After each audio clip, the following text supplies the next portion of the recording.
हरियाणा की हर अपडेट के लिए बेल आइकन दबाएं और सब्सक्राइब करें STV हरियाणा न्यूज। कांग्रेस प्रदेशाध्यक्ष कुमारी शैलजा ने बड़ा बयान देते हुए कहा है कि कई विधायक प्रदेश के राजनीतिक हालात से चिंतित हैं। उन्होंने कहा कि प्रदेश में इस वक्त जो भी राजनीतिक हालात पैदा हुए हैं वो सबके लिए चिंता का विषय है।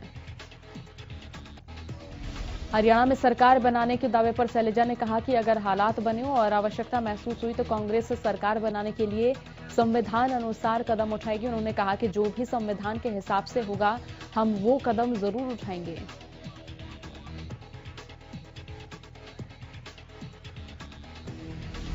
भिवानी में भारतीय किसान यूनियन ने बड़ा ऐलान किया है कि हरियाणा में गणतंत्र दिवस पर किसी भी नेता को राष्ट्रीय ध्वज नहीं फहराने दिया जाएगा और इसके साथ ही किसानों ने 26 जनवरी को दिल्ली कूच से पहले 19 जनवरी को ट्रैक्टर रिहर्सल का भी कार्यक्रम रखा है।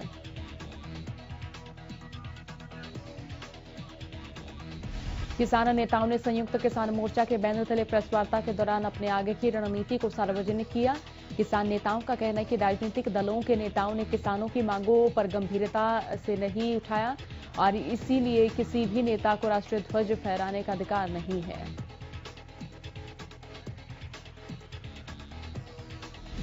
आए दिन किसान नए ऐलान कर सरकार की धड़कनें तेज कर रहे हैं। अब हरियाणा में कृषि कानूनों के खिलाफ आंदोलन कर रहे किसानों ने 26 जनवरी को दिल्ली में भेड़, बकरी, गाय, भैंस और बैलों को भी ले जाने का ऐलान किया है।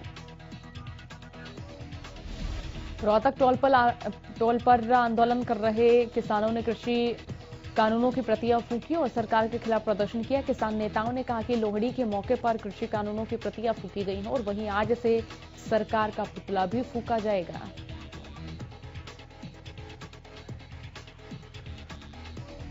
भारतीय किसान यूनियन के राष्ट्रीय अध्यक्ष नरेश टिकैत बुधवार को यमुनानगर के मिल्क माजरा टोल प्लाजा में किसानों के धरने पर पहुंचे। इस दौरान उन्होंने कहा कि सरकार को अपना अड़ियल रवैया छोड़कर कृषि कानून वापस लेने चाहिए।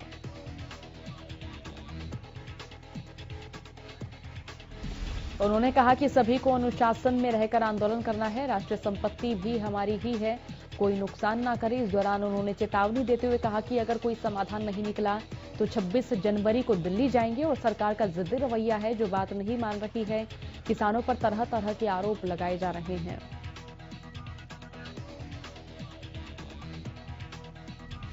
बुधवार को किसानों ने सिंघू बॉर्डर पर कृषि कानूनों की प्रतियां जलाई और सरकार के खिलाफ जमकर नारेबाजी की। आपको जानकारी दे दें कि किसान लगातार कृषि कानूनों का विरोध कर रहे हैं। हालांकि सुप्रीम कोर्ट ने कृषि कानूनों के अमल पर रोक लगा दी है, लेकिन किसान कृषि कानूनों को रद्द करने की मांग पर अड़े हुए हैं।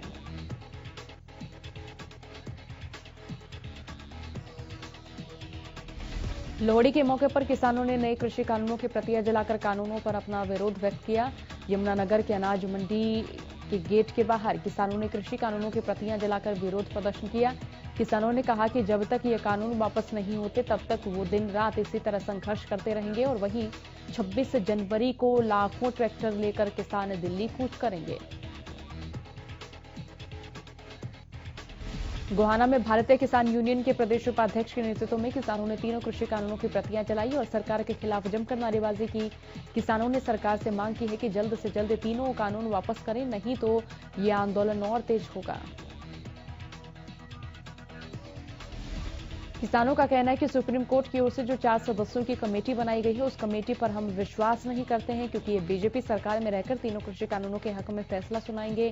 हम किसी भी सूरत में ये फैसला नहीं मानेंगे, पर सरकार से मांग करते हैं कि जल्द से जल्द तीनों कृषि कानूनों को वापस करें, नहीं तो किसानों का आंदोलन और तेज होगा।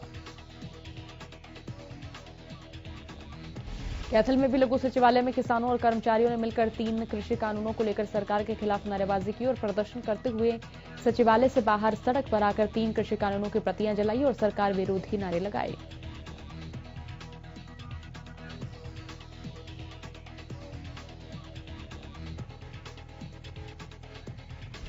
अंबाला में भी कृषि कानूनों को लेकर किसानों ने कृषि कानूनों की प्रतियां जलाकर विरोध प्रदर्शन किया और किसानों की मांग है कि जब तक तीनों कानूनों को रद्द नहीं किया जाता तब तक वो अपने आंदोलन को खत्म नहीं करेंगे।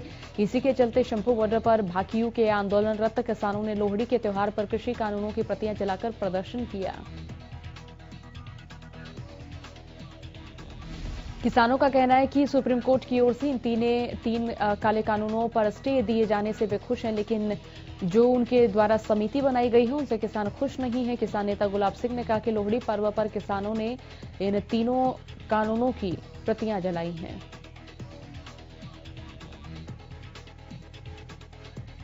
भवानीखेड़ा क्षेत्र में किसानों ने तीनों कृषि कानूनों की प्रतियां जलाकर रोष व्यक्त किया। गांव कुंगड़ के चंदेरा चौक पर अखिल भारतीय किसान सभा के तहसील प्रधान राजेश कामरेड की अध्यक्षता में किसानों ने एकत्र होकर तीनों कानूनों की प्रतियां जलाई। इस मौके पर तहसील प्रधान राजेश कामरेड ने बताया कि कानूनों के विरोध में पूरे हरियाणा में 13 और 14 तारीख को 2 दिन तक किसान कृषि कानूनों की प्रतियां जलाकर ये लोहड़ी और मकर संक्रांति का पर्व मना रहे हैं। और आंदोलन को लेकर उन्होंने कहा कि जब तक सरकार तीनों कृषि कानूनों को वापस नहीं लेगी तब तक किसान आंदोलन से वापस नहीं हटेंगे। रतिया में कृषि कानूनों के विरोध में किसानों ने लोहड़ी की अग्नि में कृषि कानूनों की प्रतियां जलाकर नारेबाजी की। किसानों ने कहा कि दिल्ली में महा आंदोलन के दौरान 70 से ज्यादा किसान शहीद हो चुके हैं, मगर सरकार इस पर बिल्कुल ही चुप्पी साधे बैठी है। बॉर्डर पर बैठे किसान साफ सफाई का भी पूरा ख्याल रख रहे हैं। सड़क पर इकट्ठे पानी को किसान लगातार साफ कर रहे हैं। किसानों की सुविधा को ध्यान में रखते हुए हर दिन 3 से 4 घंटे युवा किसान साफ सफाई करते हैं। हरियाणा और पंजाब के युवा मिलकर लगातार किसानों की सेवा कर रहे हैं। लोहड़ी के मौके पर प्रदेश भर में किसान कृषि कानूनों की प्रतियां जलाकर प्रदर्शन कर रहे हैं और रेवाड़ी बार एसोसिएशन के अधिवक्ता में किसानों के समर्थन में नजर आए। रेवाड़ी बार एसोसिएशन के अधिवक्ताओं ने सरकार के प्रति अपना रोष व्यक्त करते हुए प्रदर्शन कर जिला सचिवालय के समक्ष तीनों कानूनों की प्रतियां जलाई। कृषि कानून के विरोध में सिरसा लघु सचिवालय के बाहर कर्मचारियों ने कृषि कानूनों की प्रतियां जलाकर विरोध प्रदर्शन किया। कर्मचारियों ने किसानों का समर्थन देते हुए सरकार के खिलाफ जमकर नारेबाजी की। कृषि कानूनों के विरोध में किसानों का प्रदर्शन लगातार जारी है। बीते दिन किसानों ने पंजाब के अटाला गांव से अंबाला के हंडेसरा गांव तक ट्रैक्टर रैली निकाली और किसानों का साफ तौर पर कहना है कि जब तक सरकार कृषि कानूनों को रद्द नहीं करती तब तक ये प्रदर्शन जारी रहेगा। वहीं इस रैली को किसानों ने 26 जनवरी को होने वाली दिल्ली में ट्रैक्टर रैली की रिहर्सल बताई। इस मौके पर उन्होंने लोगों से अपील भी की कि 26 जनवरी को ज्यादा से ज्यादा लोग अपने ट्रैक्टर लेकर इस रैली में हिस्सा लें। बुधवार को लोहड़ी का पर्व धूमधाम से मनाया गया। इस दौरान कई कार्यक्रम आयोजित किए गए और हर साल की तरह इस साल भी हरियाणा न्यूज में लोहड़ी का त्योहार धूमधाम से मनाया गया। इस दौरान सिरसा विधायक एवं एचएलपी सुप्रीमो गोपाल कांडा ने भी शिरकत की और देश और प्रदेश वासियों को लोहड़ी पर्व की हार्दिक शुभकामनाएं भी दी। एचएलपी सुप्रीमो गोपाल कांडा ने लोहड़ी के शुभ अवसर पर कहा कि लोहड़ी का पर्व दुर्भावनाएं मिटाने का है। इसके साथ ही अपनी मांगों को लेकर धरना दे रहे किसानों के दर्द को समझते हुए विधायक गोपाल कांडा ने कहा कि किसान कड़ाके की ठंड में घरों से बाहर हैं और ऐसे में समस्या उनकी जो है वो जल्द से जल्द सरकार को दूर करनी चाहिए। लोहड़ी सेलिब्रेशन के दौरान हरियाणा न्यूज की एडिटर इन चीफ प्रतिमा दत्ता ने भी लोहड़ी की शुभकामनाएं दी। उन्होंने कहा कि लोहड़ी का पर्व खुशियों का पर्व है, लेकिन इस बार लोहड़ी की रौनक कम है क्योंकि देश का अन्नदाता कड़ाके की ठंड के बावजूद खुले आसमान के नीचे प्रदर्शन करने पर मजबूर है। उन्होंने कहा कि सरकार किसानों की समस्या को जल्द से जल्द दूर करे ताकि देश के अन्नदाता को ठंड में ठिठुरना ना पड़े। नूह के पुनहाना और पिनगवा में सुबह कोहरे की चादर से राहगीर परेशान हुए। विजिबिलिटी कम होने के कारण वाहन चालकों को परेशानी का सामना करना पड़ा और वहीं कड़कड़ाती ठंड में लोग अपने घर और दुकानों के सामने अलाव जलाकर ठंड से बचते हुए नजर आए। घने कोहरे और ठंड ने जहां लोगों की परेशानी बढ़ा दी तो वहीं गोहाना के रुखी गांव में घने कोहरे के कारण एक खड़े ट्रक में आधा दर्जन गाड़ियों ने टक्कर मार दी। अमरूद से भरी हुई 5 पिकअप आपस में टकराने से एक पिकअप के चालक की मौत हो गई जबकि 2-3 लोगों को मामूली चोटें आई हैं। इस सड़क हादसे में एक कार भी क्षतिग्रस्त हुई है। मृतक और घायलों को रोहतक पीजीआई लाया गया। सभी पिकअप गाड़ियां राजस्थान से अमरूद लेकर पानीपत जा रही थी।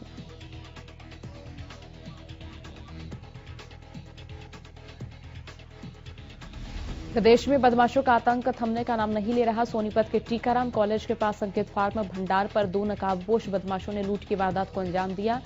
बदमाशों ने हथियार के बल पर लूट की वारदात को अंजाम दिया। बदमाश फार्म भंडार के संचालक से 24,000 लूटकर फरार हो गए। लूट की पूरी वारदात वहां लगे सीसीटीवी में कैद हो गई और वहीं वारदात की सूचना मिलने के बाद मौके पर पहुंची पुलिस ने मामला दर्ज कर जांच शुरू कर दी है। करनाल के कैमला में किसान महापंचायत के दौरान आंदोलनकारियों की वजह से फसलों को हुए नुकसान का सरकार मुआवजा देगी। प्रशासन ने सभा स्थल के आसपास और अन्य खेतों में जहां भी नुकसान हुआ है उसकी सूची तैयार करने का कार्य शुरू कर दिया है। करनाल के उपायुक्त निशांत यादव ने बताया कि जहां पर जितना भी नुकसान हुआ उसकी रिपोर्ट तैयार की जा रही है और जल्द ही सरकार की ओर से उनको मुआवजा दिया जाएगा। 16 जनवरी से करनाल के 4 केंद्रों पर वैक्सीन लगाई जाएगी। प्रथम चरण में 10,700 हेल्थ वर्कर्स को वैक्सीन लगेगी। केंद्रीय स्टोर पर 4 लाख डोज मिली। प्रदेश के लिए कुरुक्षेत्र में स्थापित स्टोर से वैक्सीन की सप्लाई होगी।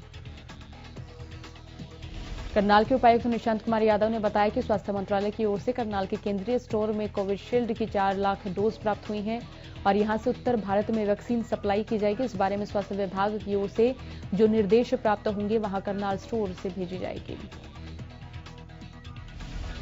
अध्यापकों की जनरल नॉलेज को अपडेट रखने के लिए हरियाणा विद्यालय शिक्षा बोर्ड के सचिव राजीव प्रसाद ने अनूठा तरीका निकाला। वो हर महीने हरियाणा के एकमात्र लैब स्कूल में तैनात अध्यापकों प्राध्यापकों को टेस्ट लेंगे। टेस्ट में उन्हें पहले से ही कुछ टॉपिक दिए जाएंगे। इसके साथ ही करंट अफेयर्स को भी इसमें जोड़ा गया है ताकि स्कूल के बच्चों को शिक्षा देने वाले अध्यापक हमेशा अपडेट रहें। अगर ये तरीका सफल हुआ तो सरकार को ऐसा ही तरीका भेजा जाएगा ताकि प्रदेश भर के सरकारी स्कूलों में तैनात अध्यापकों का भी इसी तरह हर महीने टेस्ट लिया जा सके। पशुपालन विभाग की डिप्टी डायरेक्टर पुनीता गहलोत का कहना है कि बर्ड फ्लू को लेकर सुल्तानपुर नेशनल पार्क में अभी तक बर्ड फ्लू का एक भी मामला सामने नहीं आया है। हालांकि बायोडायवर्सिटी पार्क से एक कौवे और दूसरे बुगले के शवों के सैंपल जालंधर प्रयोगशाला में जरूर भेजे गए हैं, लेकिन इनकी रिपोर्ट भी अभी आना बाकी है। पुनीता गहलोत की माने तो बर्ड फ्लू से संबंधित एक भी मामला साइबर सिटी में दर्ज नहीं किया गया, लेकिन इससे संबंधित सभी विभाग आपसी तालमेल से सभी चीजों पर नजर बनाए हुए हैं। और वहीं नॉनवेज खाने वालों के दिमाग में बर्ड फ्लू को लेकर भ्रांतियों पर पशुपालन विभाग के डिप्टी डायरेक्टर ने कहा कि चिकन के शौकीन अगर 70 डिग्री टेम्परेचर पर आधे घंटे तक चिकन पकाकर खाएं तो बर्ड फ्लू का खतरा खत्म हो जाएगा। और वहीं जिले के चीफ मेडिकल ऑफिसर की माने तो बर्ड फ्लू को लेकर जिला स्वास्थ्य विभाग ने फौरी तौर पर तैयारियां पूरी कर ली हैं। कृषि कानून के विरोध में सिरसा लघु सचिवालय के बाहर कर्मचारियों ने कृषि कानूनों की प्रतियां जलाकर विरोध प्रदर्शन किया। कर्मचारियों ने किसानों का समर्थन देते हुए सरकार के खिलाफ जमकर नारेबाजी की। कर्मचारी नेताओं ने कहा कि लोहड़ी के पर्व पर हम कृषि कानूनों की प्रतियां जला रहे हैं। उन्होंने कहा कि सरकार जो कृषि कानून लेकर आई है उसका विरोध करते हैं। सर्व कर्मचारी संघ के जिला प्रधान मदन लाल खोत ने सरकार को चेतावनी देते हुए कहा कि समय रहते अगर सरकार इन कानूनों को रद्द नहीं करती है तो सभी कर्मचारियों के संगठन एकजुट होकर सरकार के खिलाफ हल्ला बोलेंगे। सिंचाई विभाग की ओर से नहरी पानी की कटौती करने के बाद अब किसानों की समस्या बढ़ गई है। दरअसल इस समय खेतों में गेहूं, सरसों और चने की बिजाई का सीजन है, लेकिन पानी की कमी के चलते किसान सिंचाई की परेशानी से जूझ रहे हैं।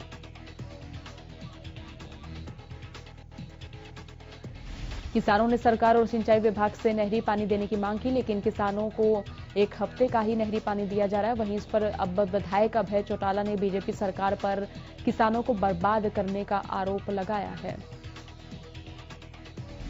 भिवानी में भवानीखेड़ा थाने के पास 2 कारों की टक्कर में 2 लोगों की मौत हो गई, जबकि 8 अन्य घायल हो गए। हादसे के बाद एक क्षतिग्रस्त गाड़ी थाने के पास खड़ी एक अन्य कार से भी टकरा गई। घायलों को इलाज के लिए पीजीआई रोहतक रेफर किया गया, मगर परिजन उन्हें पीजीआई की बजाय हिसार के एक निजी अस्पताल ले गए। यह हादसा बुधवार शाम को हुआ। बताया जा रहा है कि गांव खरक से ग्रामीण जयवीर का परिवार हिसार जा रहा था और वहीं प्रत्यक्षदर्शियों ने बताया कि 3 गाड़ियां भवानीखेड़ा के थाने के सामने दुर्घटनाग्रस्त हो गई थी। उन्होंने बताया कि बहुत से लोग घायल हुए थे और उन्हें गंभीर अवस्था में भिवानी के सामान्य अस्पताल में भर्ती करवाया गया है। प्रदेश में कोरोना के आंकड़ों में लगातार गिरावट दर्ज की जा रही। बीते 24 घंटे में 225 नए मरीजों की पुष्टि हुई। गुरुग्राम से 51 नए कोरोना केसेस सामने आए। फरीदाबाद से 39 नए मामले सामने आए। करनाल से 19 और यमुनानगर से 14 नए मामले सामने आए। सूबे में 24 घंटे में 2 लोगों की मौत हो चुकी है और अब तक कुल 2,966 कोरोना मरीजों की मौत के मामले सामने आए हैं। इसी के साथ हरियाणा में कुल 2,62,616 केस अब तक सामने आ चुके हैं और एक दिन में 250 मरीजों ने कोरोना को मात दी है। फरीदाबाद के गांव अनंगपुर में बीती रात को एक तेंदुआ उस समय सीसीटीवी में कैद हुआ जब एक ऊंची दीवार पर एक कुत्ता खड़ा हुआ था और तेंदुआ उसके शिकार की फिराक में छिपा हुआ था और इसी के चलते जैसे ही कुत्ते को आभास हुआ कि झाड़ियों में कुछ है तो वो भाप गया कि तेंदुआ उसके शिकार की फिराक में है, जिसके बाद उसने पहले भौंका और उसके बाद तुरंत दीवार से कूदकर भाग खड़ा हुआ और वहीं तेंदुए ने भी उसका पीछा किया और जैसे ही वो पीछा करते हुए दीवार पर चढ़ा तो सीसीटीवी में कैद हो गया। हालांकि तेंदुआ शिकार करने में नाकाम रहा और सीसीटीवी में झाड़ियों की ओर वापस जाता हुआ नजर आया और वहीं सीसीटीवी फुटेज वायरल होने के बाद अनंगपुर ग्रामवासियों में भय का माहौल बन गया है। हालांकि प्रशासन ने एहतियातन तौर पर ग्रामीण वासियों को सतर्क कर दिया है कि वो रात को अकेले बाहर ना जाएं और घर में ही रहें। फिलहाल के लिए फटाफट हरियाणा में इतना ही। बने रहिए हरियाणा न्यूज के साथ। नमस्कार।